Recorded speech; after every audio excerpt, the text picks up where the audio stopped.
This is the city of Münster in the state of North Rhine-Westphalia. It's also known as Germany's bicycle capital because there are twice as many bikes as people.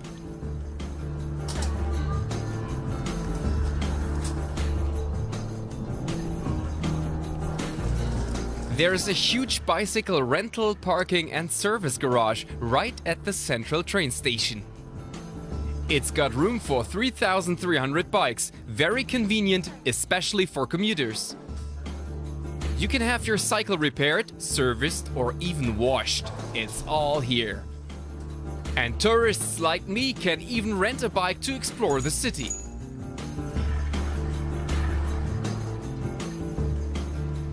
Münster was founded 1,200 years ago. This is where great European history once took place.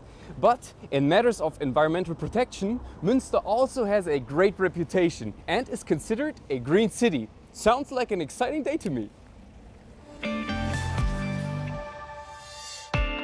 We'll also spend time in the surrounding area known as Münsterland.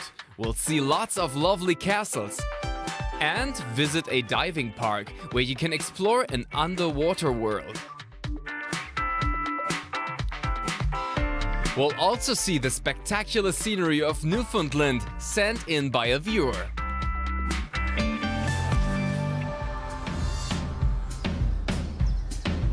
I thought the best place to start my tour was the promenade. It's sort of Münster's bicycle highway and circles the outskirts of the old town. Münster may be old, but its population is young. Of the city's 300,000 inhabitants, 60,000 are students. Nearly everyone here rides a bike. Cycling paths crisscross the city and the directional signage is excellent. The Prinzipalmarkt in the heart of the old town is considered one of the most beautiful squares in Germany. The gabled houses date back to the days of the Hanseatic League. A splendid example of late Gothic architecture, St. Lamberti's Church. The town hall was the site of an important event in the 17th century.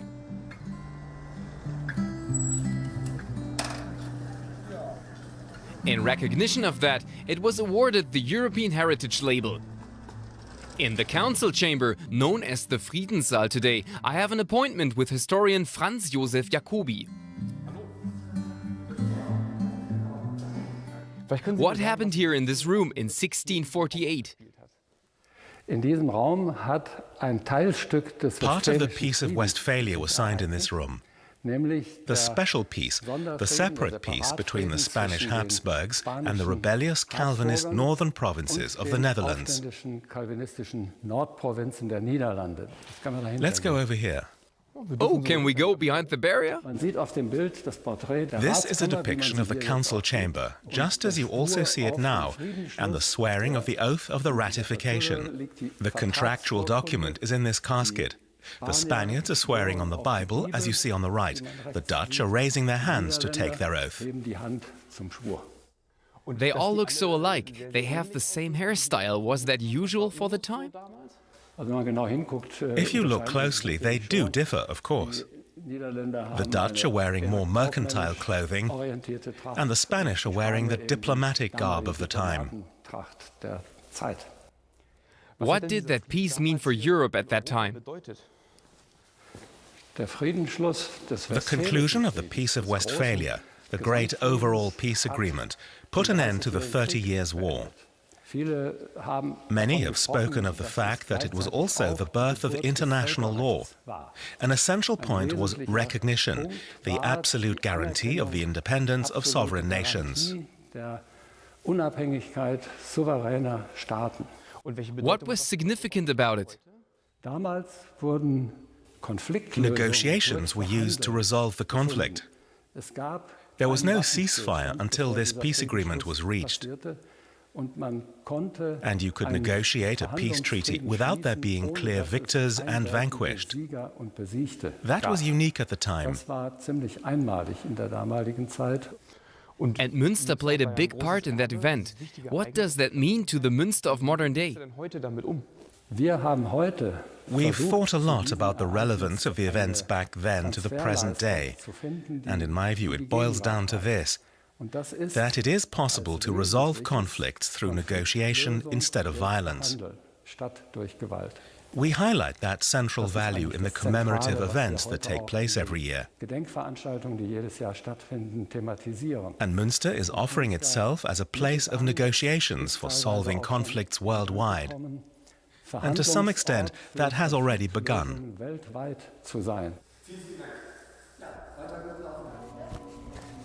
Well, before I hop on my bike again, there's still some time for our Meet the Local slot.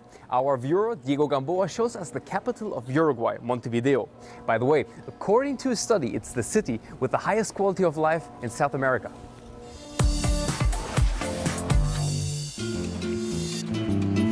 Hola. Welcome to Montevideo, the capital of Uruguay. I'm Diego Gamboa. I'm Colombian, but moved here 6 years ago because the city is laid back, safe, and beautiful. I'd love to show you around. Let's go.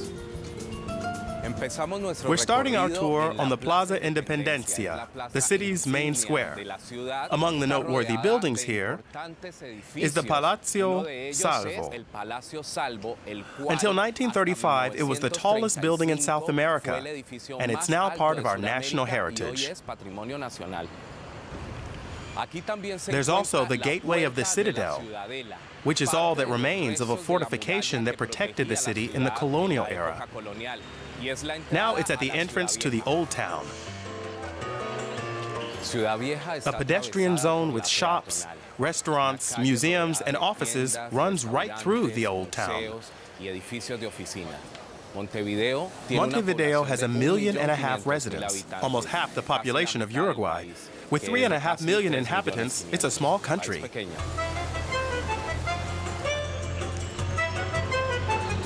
This is the Plaza Matriz, the oldest plaza in town. It's surrounded by historical buildings, such as Montevideo's cathedral. There are also a few market stalls on the square, which you can rummage through in the shade of the trees. I'm going to have lunch now in a popular and traditional place, the Port Market. Here you find the best Uruguay has to offer, which it exports all over the world in the highest quality. Meat. Meat is traditionally grilled over an open fire, which gives it its distinctive flavor.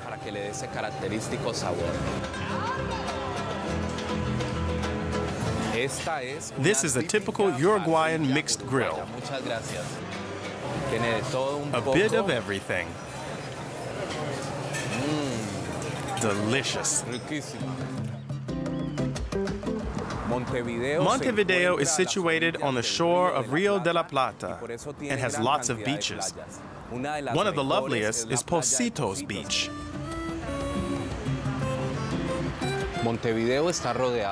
We have a nice long promenade here where the locals can enjoy the beautiful views, meet their friends, and drink the national beverage, mate.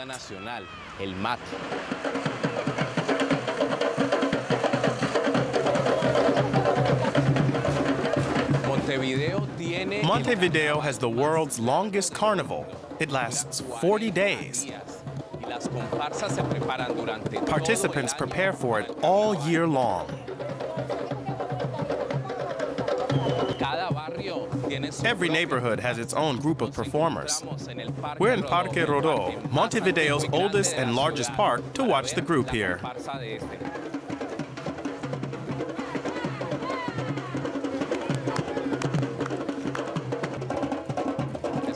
That's all for now. I hope you've enjoyed Montevideo and that you'll come to visit. For now, enjoy the music.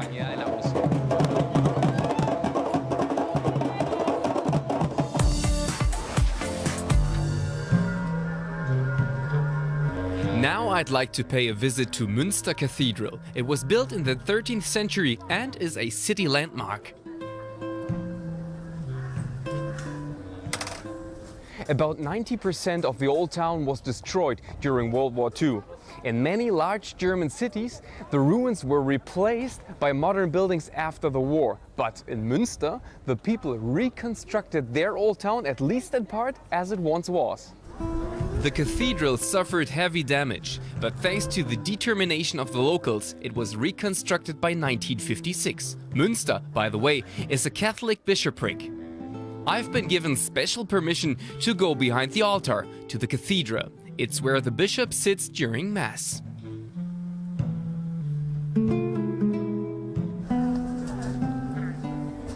Time for a coffee break. Twice a week on Wednesdays and Saturdays, there's a market set up front of the cathedral.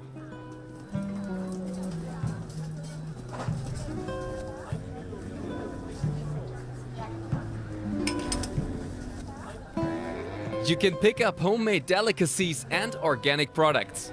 Much of it comes from Münster's surroundings, the Münsterland.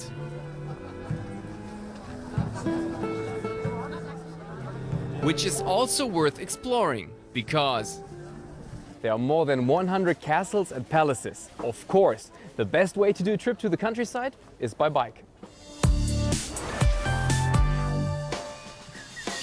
Münsterland. The region around Münster is so flat, you almost roll along with no effort. Hülshoff Castle is a typical Münsterland moated castle. A famous German poet was born here about 200 years ago, Annette von Droste-Hülshoff. She actually wrote her poems in a small country house, Rüschhaus, 6 kilometers from the castle. We're now entering Annette's very private living and workroom. She called it her snail shell. Many of the castles and palaces are surrounded by moats, like Fischering Castle, which dates from the 16th century, one of the largest and oldest castles in Münsterland. And this is known as the Versailles of Westphalia, Nordkirchen Palace, a Baroque residence.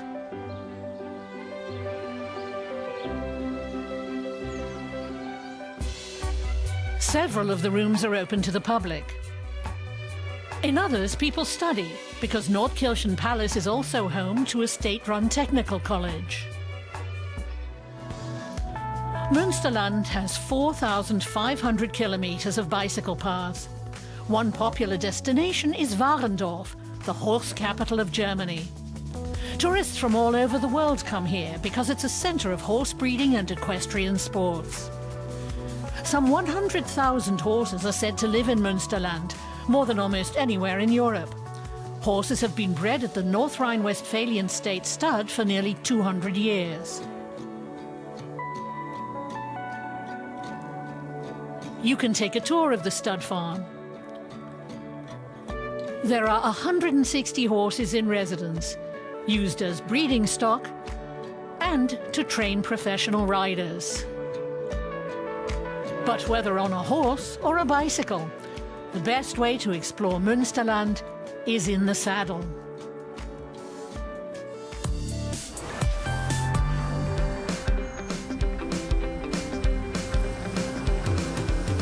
I've got another appointment now. I'm here to meet City Councillor Matthias Peck. One of his areas of responsibility is sustainability in Münster. So naturally, he's come to our appointment by bike. How come everyone in Münster cycles? Cycling is just part of the Münster lifestyle. Everyone, from the mayor to the bishop to city employees, rides a bike, because it's the fastest way to get around here. What can traffic planners from other places learn from Münster? We have a wonderful infrastructure for cyclists. It starts with the promenade, our small bike ring road around the old town. There are cycling streets and a 400-kilometer network of cycle paths in the Münster area alone. And we hope to allocate a lot of money to expand the network.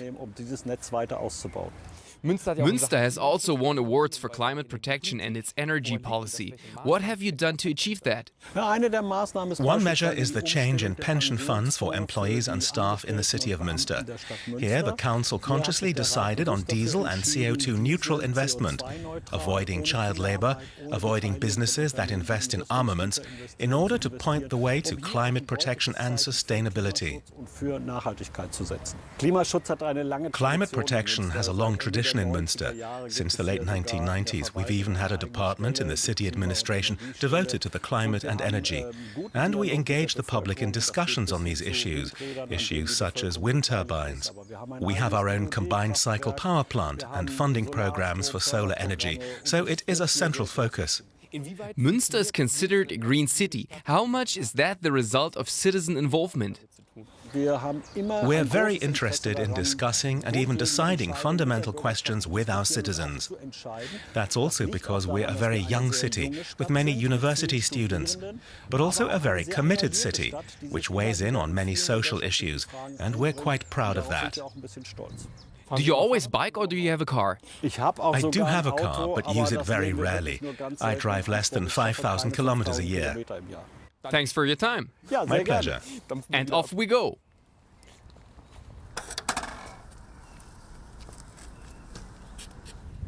Well, and now we head to the wild nature of Canada. Sidney Roth from Ottawa was traveling with some friends to Newfoundland and has captured his impressions of this green island in a video. Here's our weekly V-Mail.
My next stop is Aasee, an idyllic lake in the middle of the city. And here comes my lift. It runs on solar power. Once an hour, this boat crosses the lake to take passengers to places like the zoo. I'm going on a round trip.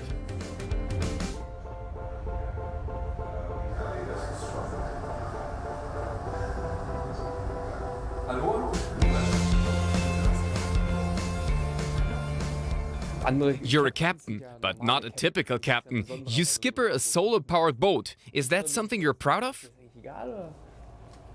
I'd say I'm proud. Ours are among the first solar boats in operation. Up there, you can see the number the shipyard gave us, 01. What happens if the sun fails to shine for a longer period? Does the boat still operate? It does. We have rechargeable batteries down in the hull, and we have enough power to travel for 3 days. May I take a turn at the wheel? Here on the lake? Sure. I won't have an accident. I'll be right here. Captain Lukas. Not much can go wrong at this speed.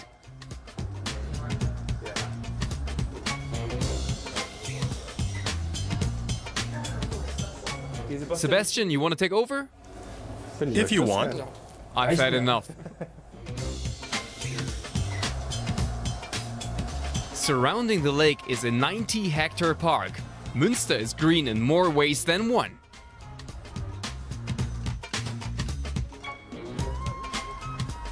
We'll stay on the water a little bit. If you're interested in scuba diving, Ibbenbüren, about 40 kilometers away from here, is the place for you. They have an underwater world for amateur divers.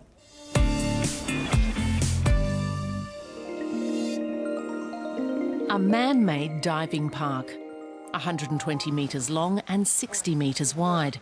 Gunther and Erika Engelhardt from Münster are getting ready to enter the water. They have their own equipment, but it's possible to rent diving gear and book an introductory course. Visibility underwater is 4 to 5 metres.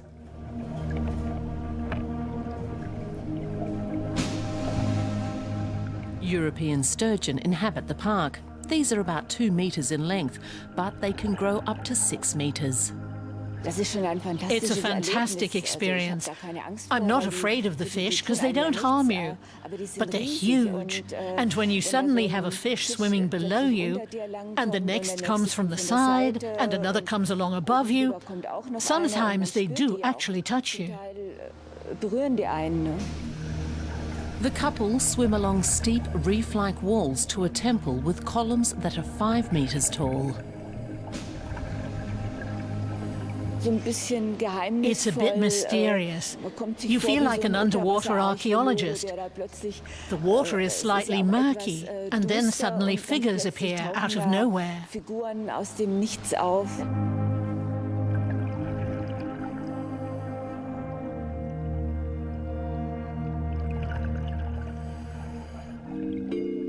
Another highlight in the underwater park is a sunken ship. It was put here after it was retired from service as a supply vessel.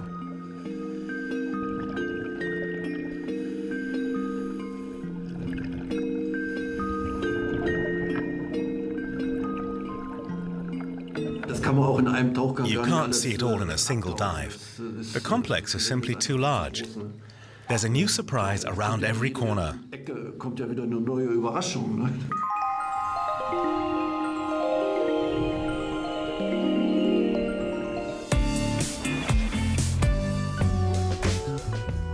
Yes, this is art. In Münster you can find a sculpture on practically every corner. Some of them are pretty wild.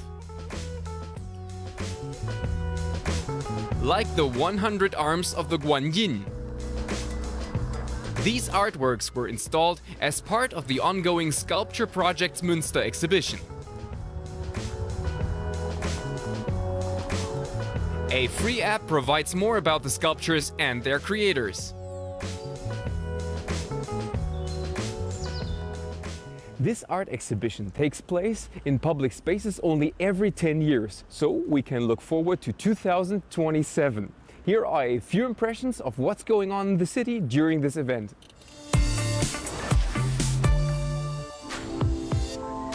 Free to behold and mainly outdoors.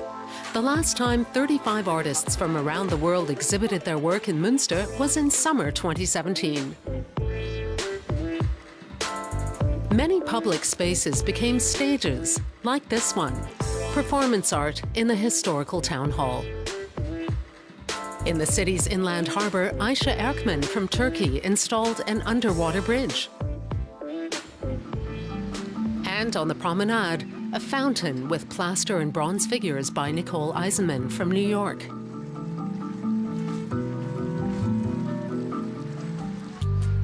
The works were placed all over the city and not always easy to find. In a dark tunnel, thermoelectric chandeliers by Aram Bartol from Bremen. And in a derelict cemetery, Cameroonian artist Hervé Youmbi installed his celestial masks. This art event has been mounted in Münster every 10 years since 1977. And some works even get to stay when it's over.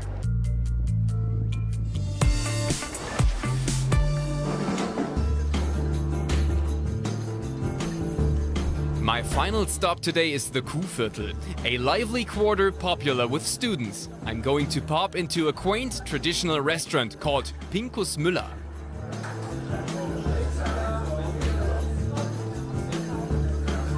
Regulars can store their personal beer steins by the bar.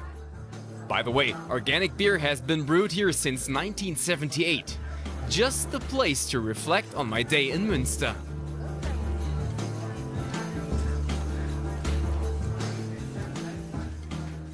Münster is somehow both historical and innovative. I was able to travel far back in history, experience crazy art and get to know some great ideas about the climate protection. And the beer is delicious.